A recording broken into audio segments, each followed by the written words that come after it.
Right ఇక మరొక update చూద్దాం. నిర్మల్ జిల్లా ఖానాపూర్ మండలం పాత ఎల్లాపూర్లో ఓ ఏఎస్ఐ రెచ్చిపోయారు. భూభారతి చట్టం రెవెన్యూ సదస్సులో సమస్య చెప్పుకునేందుకు వచ్చిన వృద్ధ రైతుపై ఏఎస్ఐ జులుం ప్రదర్శించాడు.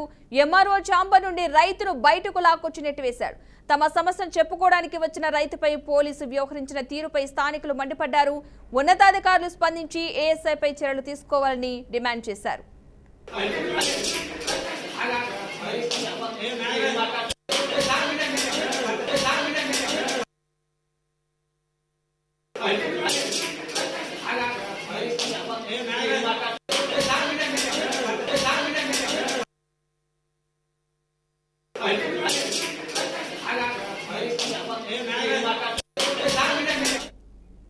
ఇదే అంశానికి సంబంధించిన పూర్తి అప్డేట్స్ మా అవుట్పుట్ ఎడిటర్ వెంకట్ అందిస్తారు. వెంకట్ చెప్పండి, అసలు ఏం జరిగింది అసలు ఈ ఘటనకు సంబంధించి?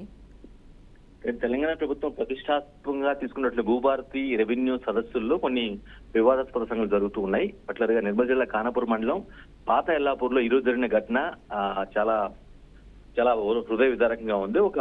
ఒక పెద్ద వ్యక్తి, అంటే ఒక రైతు, వృద్ధాప్య రైతు తన సమస్యలు చెప్పుకునేందుకు భూభారతి రెవెన్యూ సదస్సులో తన భూమి సమస్య చెప్పుకునేందుకు వచ్చిన నేపథ్యంలో అక్కడ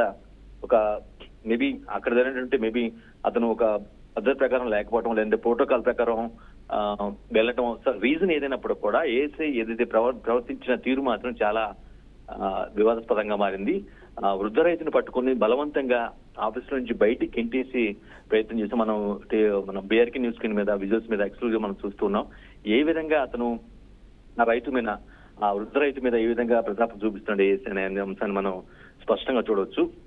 సమస్య చెప్పుకునేందుకు వచ్చిన వ్యక్తి పట్ల ఈ విధంగా ఒక పోలీసులు లక్షక భటులు అంటారు.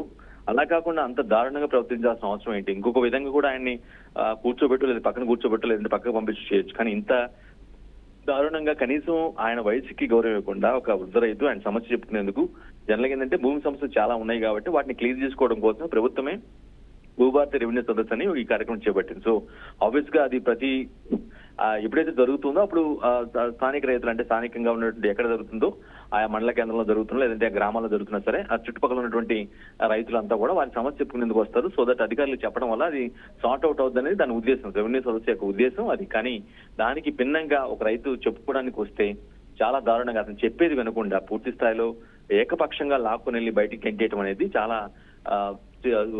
వివాదాస్పదంగా ఉంది. ఏఎస్ఐ తీరుపైన, ఆయన ప్రవర్తించిన తీరుపై విమర్శలు వెలువెత్తున్నాయి. ఆయనపై కఠిన చర్యలు తీసుకోవాల్సిన అవసరం ఉందని, ఖచ్చితంగా అతను సస్పెండ్ చేస్తేనే ఇటువంటి వారు మరోసారి ఇలా చేయకుండా ఉంటారనే ఒక వాదనలు అయితే బలంగా వినిపిస్తుంది. దీనిపైన అంటే రైతు ఇచ్చే ఫిర్యాదును అంటే నిజానికి ఏఎస్ఐ ఎంత దారుణంగా ప్రవర్తిస్తున్నప్పుడు కూడా అక్కడ ఎవరు కూడా అధికారులు కావచ్చు, లేదంటే యాక్చువల్లీ వెంకట్ మనం చూస్తున్నాము, మన బీఆర్కే స్క్రీన్ మీద చూస్తున్నాం, అతను ఒక కర్ర సపోర్ట్ తో వెళ్లాల్సిన వ్యక్తి, ఒక వృద్ధ రైతు అనే విషయం కూడా అర్థమవుతుంది స్పష్టంగా చూసే జనానికి.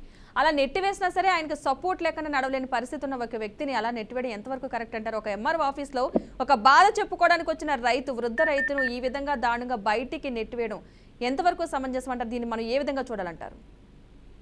ఖచ్చితంగా ఇది సమస్య ఒక సదస్సు జరుగుతుందంటే దానికి ప్రాసెస్, దానికి ప్రోటోకాల్, లేదంటే ఒక క్రైటీరియా ఉండొచ్చు, కాదనట్లేదు. కానీ ఇక్కడ ఈ విధంగా ఇంత దారుణంగా ప్రవర్తించాల్సిన అవసరం లేదు. మేబీ రైతు ఆ లైన్ లో లేకపోవడం వల్ల, లేదంటే ఎక్కువసేపు నిలవలేకపోవడం వల్ల డైరెక్ట్ గా లైన్ ని అధిగమించి అధికారుల దగ్గర పోవడం, రీజన్ ఏదైనప్పటికీ కూడా ఏఎస్ఐగా ఉన్నటువంటి పోలీస్ అధికారి ఎవరైతే అక్కడ ఉన్నా అక్కడ సదస్సుకు సంబంధించి రివ్యూ ఎవరైతే చేస్తున్నారో, అంటే అక్కడ జనరల్ గా సదస్సు జరిగేటప్పటిలో పోలీసులు ఖచ్చితంగా ఉంటారు కాబట్టి అక్కడ ఆయనకి డ్యూటీ చేశారు, ఏఎస్ఐకి డ్యూటీ చేశారు. కానీ ఆయన ఆ విధంగా ప్రవర్తించడం అనేది ఖచ్చితంగా నిజానికి మీరు అన్నట్టుగానే ఒక కర్ర సాయంతో ఉన్నటువంటి ఆ రైతును ఆ విధంగా తోసేయటం వల్ల ఒకవేళ ఆయన కింద పడితే ఆయనకి దెబ్బలు జరిగి లేదు ప్రాణం పోయే పరిస్థితి ఉంటుంది. ఎందుకంటే ఆయన పెద్ద రైతు, వయసు అయిపోయింది, కర్ర సపోర్ట్ ఉన్నటువంటి వ్యక్తి. ఆ వ్యక్తి పట్ల ఆ విధంగా ప్రవర్తించడం, ఏసై దురుసుగా మాట్లాడి చేయబట్టుకొని లాగేయటం అనేది మాత్రం చాలా అంటే నెట్టివేశారు. ఒక ఆఫీస్ లో నుంచి బయటకు నెట్టివేసే పరిస్థితి. అంటే ఇంత దారుణంగా జరుగుతున్నప్పుడు కూడా కనీసం అధికారులు, రెవెన్యూ అధికారులు ఎవరైతే ఉంటారో కనీసం వాళ్ళన్నా స్పందించాల్సిన అవసరం ఉండాల్సిన అవసరం ఉంది. ఎందుకంటే ఆయన పరిస్థితి మనకి క్లియర్ కట్ కనిపిస్తుంది. ఆయన వయసు ఎంత ఉంటుంది, ఆయన ఏ సపోర్ట్ తో వచ్చారు, ఏ సమస్య కోసం వచ్చారు, ఎంతసేపు నిలబడ్డారు అనేది రెవెన్యూ అధికారులు కూడా చూస్తూ ఉంటారు. వారైనా సరే ఖచ్చితంగా ఈ పోలీసు అధికారిని ఆ విధంగా చేయొద్దని ఆపడం, లేదంటే చేయాల్సిన అవసరం ఉంటుంది. కామన్ పీపుల్ ఎలాగూ ఏఎస్ని అడ్డుకునే పోలీసులు ఉన్నతాధికారిని అడ్డుకునే వాళ్ళు ఆ ధైర్యం చేయరు కాబట్టి అట్లీస్ట్ అధికారులైనా సరే ఆ విధంగా ప్రవర్తించడం సరికాదు అనే ఒక ఇంటెన్షన్ కూడా అక్కడ లేకుండా పోవడం చాలా బాధాకరమని ఏఎస్ఐ తీరుపైన విమర్శలు ఎదుగుతుంది. ఖచ్చితంగా అతని మీద చర్యలు తీసుకోవాల్సిన అవసరం ఎంతైనా ఉందని అక్కడ స్థానిక రైతులు డిమాండ్ చేస్తున్న పరిస్థితి కనిపిస్తుంది. అంటే ఇప్పటివరకు ఈ ఘటనకు సంబంధించి ఎవరైనా స్పందించారంటారా? అధికారులు ఎవరైనా కంప్లైంట్ చేయడం కానీ అధికారులు స్పందించడం కానీ రెండిట్లో ఏదైనా జరిగిందంటారా?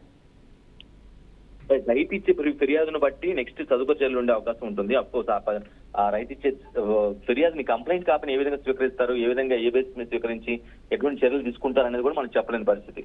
దానికంటే ఒక కామన్ పీపుల్ ఒక ఫిర్యాదు ఇస్తే పట్ల పోలీసు అధికారి చేసిన తీరుపైన ఒక కామన్ మ్యాన్ ఏదైనా ఫిర్యాదు ఇస్తే అదంతా అంత యాక్టివ్ గా అంత ప్రొయాక్టివ్ గా ముందుకెళ్లి ఆ కేసు సంబంధించి విచారణ కావచ్చు, చర్యలు కావచ్చు, అంత ప్రొయాక్టివ్ గా వెళ్ళే పరిస్థితి ఉండదు. అది మనం కొన్ని సంవత్సరాలుగా చూస్తూ ఉన్నాం. సో ఈ కేసులో మరి ఏమవుతుంది ఏంటి, రైతు తాలూకు బంధువులు, ఎందుకంటే విజువల్స్ స్పష్టంగా కనిపిస్తుంది ఎంత దృష్టిగా ప్రవర్తించడం అనేది విజువల్ స్పష్టంగా కనిపిస్తుంది. ఆ విజువల్ బేస్ మీద సరే ఖచ్చితంగా ఏఎస్ఐ మీద చర్యలు తీసుకోవాల్సిన అవసరం ఉందనేది ప్రధానంగా డిమాండ్ వెలువెత్తూ ఉన్నాయి. Padma. Right, thank you Venkat.